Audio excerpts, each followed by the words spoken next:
Hello किसान भाइयों, आप सभी का आपके अपने ही YouTube चैनल टेक्निकल वेजिटेबल्स में बहुत बहुत स्वागत है।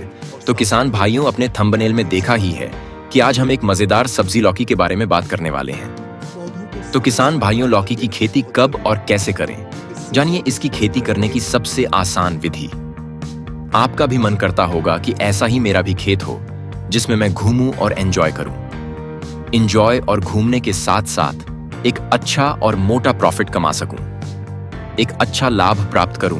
तो अगर आपको भी ऐसा ही एक खेत तैयार करना है तो आप मेरे साथ जुड़े रहिए। एक दिन आपके पास भी ऐसा ही एक लौकी का खेत होगा। तो किसान भाइयों, आपको मैं बता दूं कि मैं इस खेत को कैसे तैयार किया है। इसके बारे में आपसे विस्तार से चर्चा करूंगा। तो किसान भाइयों, लिए हम इस वीडियो को शुरू करते हैं। तो सबसे पहले किसान भाइयों, जिस खेत में हमें लौकी लगानी है उस खेत में अच्छे से बुवाई जुताई करवानी है। फिर उसे खेत में 15 फीट पर हमें धोरे बनवाने हैं और धोरे के बीच में 10-10 फुट की जगह पर 2 लौकी के बीज लगाना है। लौकी अंकुरित होने में लगभग 5 से 6 दिन का समय लेती है। अगर लौकी को बरसात के मौसम में खरपतवार या रोग से बचाना है तो इसे जाल लगाकर नेक फुट ऊपर कर सकते हैं। इससे लौकी का फल खराब नहीं होता है और इनका रंग भी चमकदार होता है।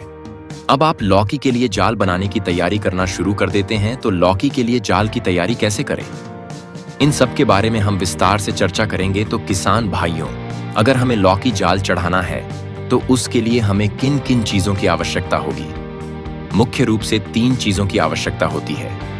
पहली चीज होती है बांस, दूसरी चीज होती है तार और तीसरी वस्तु होती प्लास्टिक की पतली रस्सी।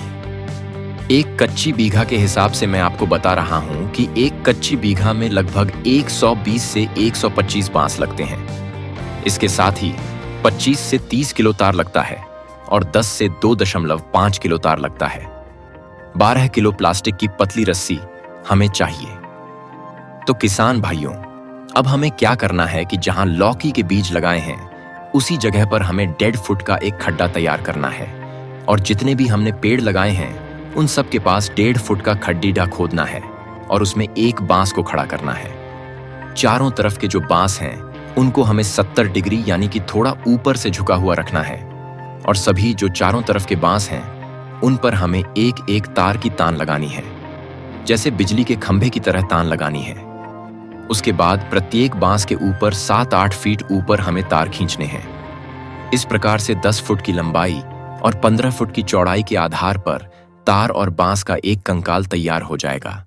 तो किसान भाइयों, अब हमें प्लास्टिक की पतली रस्सी से जाल को बनाना है। तो जाल बनाने के लिए हमें 1.5 फुट का गैप रखना है। तो पहले हम क्या करते हैं कि उत्तर से दक्षिण की तरफ लंबी रस्सी खींचते हैं और उसके बाद आढ़ी रस्सी पूर्व से पश्चिम की तरफ लंबी रस्सी खींचते हैं। तो इस प्रकार से हमारा जाल बनकर तैयार हो जाता है। तो किसान भाइयों, अब हमें लौकी की बेल को बांस के सहारे ऊपर चढ़ना है और उसको 2-3 जगह से बांध देना है। किसान भाइयों, अब आप ही यह भी पहुंचेंगे कि अब हमें खाद कौन सी है। तो किसानों को मेरी सलाह यही है कि आपस में गोबर की खाद डालिए और इसके साथ फर्टिलाइजर के रूप में DAP खाद और यूरिया का उपयोग करें। अब किसान भाइयों, आगे आपका एक और सवाल आएगा कि हमें पानी कब देना है। तो आप मेरी सलाह मानते हो तो आपको 3 से 5 दिन के अंतराल में आपको एक बार पानी देना है। अब किसान भाइयों, आपका अगला सवाल यह होगा कि यह कितने दिन में तैयार हो जाएगी। तो मैं आपको बता दूं कि यह 50 से 55 दिन में तुड़ाई के लिए तैयार हो जाती है। तो किसान भाइयों, आपको वीडियो कैसा लगा हमें कमेंट बॉक्स में जरूर बताएं। और किसान भाइयों, आपसे दिल से निवेदन है, अनुरोध है कि आप अपने ही YouTube चैनल को सब्सक्राइब करें और चैनल को शेयर करें और अपने दोस्तों को वीडियो शेयर करें ताकि आने वाले सभी वीडियो की नोटिफिकेशन आपको पहले ही मिल जाए। और ऐसे ही मजेदार और कीमती वीडियो आपके लिए मैं हमेशा लाता रहूंगा। तब तक किसान भाइयों, जय किसान।